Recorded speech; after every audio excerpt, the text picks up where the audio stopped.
example, it was tilka shajara, that tree. We said tilkuma shajara. And what's the difference between tilka shajara and tilkuma shajara? Hey, listen, both of you, that tree over there. I'm talking to both of you. That tree, stay away. Now when the tree is right here, هذه shajara. So you'll find in Quran, when the tree is farther away, it's tilkuma shajara. When the tree is closer, هذه shajara, which actually plays a role in how we analyze the story. How we analyze the story. And by the way, how many trees are in Jannah?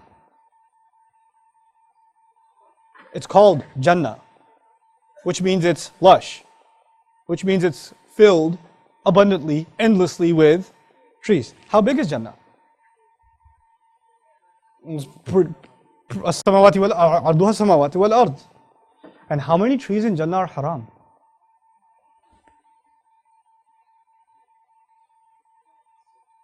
Huh?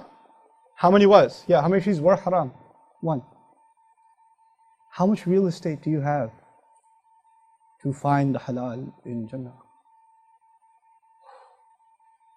And Shaytan can still get you to come to the billions of trees that are the expanse of the skies and the earth. You try to get you to go near that one tree. By the way, even getting near the tree must be a trek. And in one ayah, Allah even describes tilkuma shajara, which means the tree wasn't even near them. It was what? Far away. It's far away. Originally, when he first introduces them to Jannah, he says, settle here. This is the tree you can't go near. Now go enjoy yourself. And they go enjoy themselves. And they go far out there. But after the mistake, tilkuma shajara, to illustrate, by the way, that you came a long way to do this. And that's why we understand, فَدَلَّهُمَا بِغُرُورٍ. Shaytan reeled them in using deception. You know what dalla means? Dalu. What's dalu?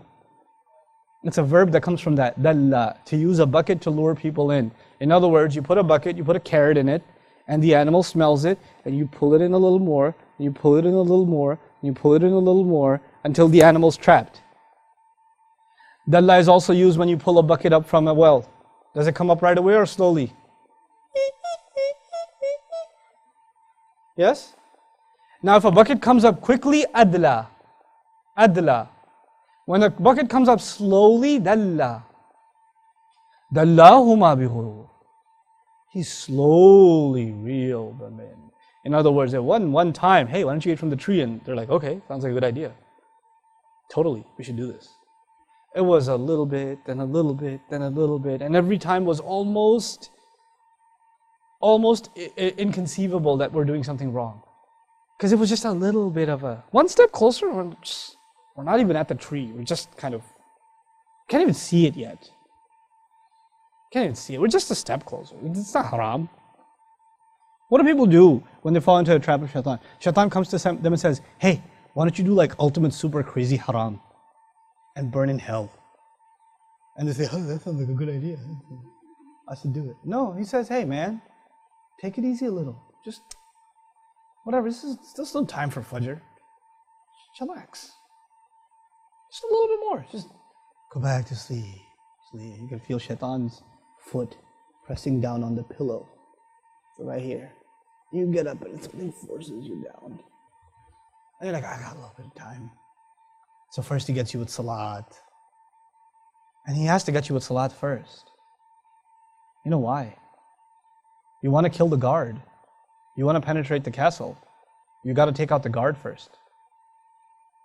Right? So get you with salat first. You start saying, oh, just whatever. I prayed at 8 o'clock. It's no big deal. At least I prayed. It's like the security guard who shows up late. Is there a possibility that the enemy went in before you got there? Yeah? Possibility, right? What does Allah say about salat? Inna salata tanha anil fahsha'i wal munkar. Salat is what prevents you from shamelessness. When your salat starts falling apart, does Shaitan have opportunity to do other stuff with you? Ooh. So first, it's not a big deal. It's just a little late. It's just a, and he won't get you to miss it altogether. It'll be the guy that shows up first before the adhan. Then you don't have to go that early. Show up after the adhan. They'll be like, you don't have to pray all the sunnahs. It's not fard. Then you're like, okay. Okay, well, Salat's at 8:15. It's only 8 right now. Just go at 8:10. Then a couple of weeks later, he'll be like, look, you're going to catch Salat. He's going to work his way, right? So then you catch like third rakah. Then he comes back and says, hey man, I mean, it's already over. Just pray at home. Then he comes back and says, it's already over. And you're like halfway through the movie. Just finish the movie and pray.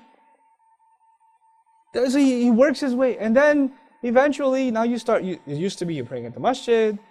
Then slowly you're praying at home. Then you're praying at home really late. Then you're like, you're really tired, right? You just finished watching a movie. You're really tired. It's not really a time to pray. Why don't you sleep a little, then wake up and pray. Just a little nap, you wake up, you know, you got control. So you wake up at 2 in the morning, 3 in the morning, I haven't prayed Isha. Allahu Akbar. Oh wait.